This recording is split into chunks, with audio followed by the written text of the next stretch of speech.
ఇటీవల కాలంలో విడాకుల బాట పడుతున్న సినీ తారల సంఖ్య భారీగా పెరుగుతుంది. ఒకరి తర్వాత ఒకరు తమ వైవాహిక బంధానికి ముగింపు పలుకుతున్నారు.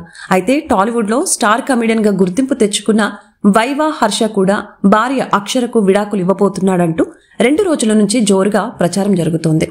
విశాఖపట్నంలో మధ్యతరగతి కుటుంబంలో పుట్టి పెరిగిన హర్ష యూట్యూబర్ గా కెరియర్ స్టార్ట్ చేశాడు. ఆ తర్వాత సినిమాల్లోకి వచ్చి కమెడియన్ గా తక్కువ సమయంలో భారీ గుర్తింపు సంపాదించుకున్నాడు. ఇటీవల సుందరం మాస్టర్ మూవీతో హీరోగా కూడా మారాడు. అయితే ఏమైందో తెలియదు కానీ సడన్ గా సోషల్ మీడియాలో లైఫ్ అనేది రోలర్ కోస్టర్ రైడ్ లాంటిది. ఎత్తుపల్లాలు, ఎగ్జైట్మెంట్స్, చికాకు, భయం, థ్రిల్ ఇలా అన్నీ ఉంటాయి. కానీ ఏవి మన చేతిలో ఉండవు. మనల్ని ఆపడానికి వస్తాయి, ఆ తర్వాత అవే వెళ్ళిపోతాయి. మనం బకెలు పట్టుకొని కూర్చుంటే రైడ్ ని ఎంజాయ్ చేయడం తప్ప ఏం చేయలేం. జీవితంలో దేనిని ఆశించకూడదు, ఆ తర్వాత నిరాశ చెందకూడదు. లైఫ్ ఎటు వెళ్తే అటు పోవటమే అంటూ పోస్ట్ పెట్టాడు.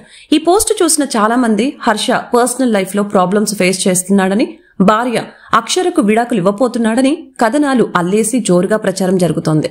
అయితే ఈ ప్రచారంపై హర్ష రియాక్ట్ అవుతూ తాజాగా మరొక పోస్ట్ పెట్టాడు.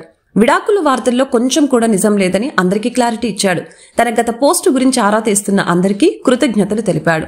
చాలా మంది అందమైన వ్యక్తుల్ని కలిగి ఉన్నందున పర్సనల్ లైఫ్ లో తాను ఎంతో హ్యాపీగా ఉన్నానని స్పష్టం చేశాడు.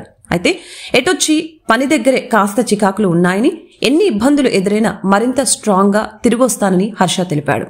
జీవితమంతే ఇంతే, దానికి వ్యతిరేకంగా ఎవరు వెళ్లలేరు అని హర్ష పేర్కొన్నాడు.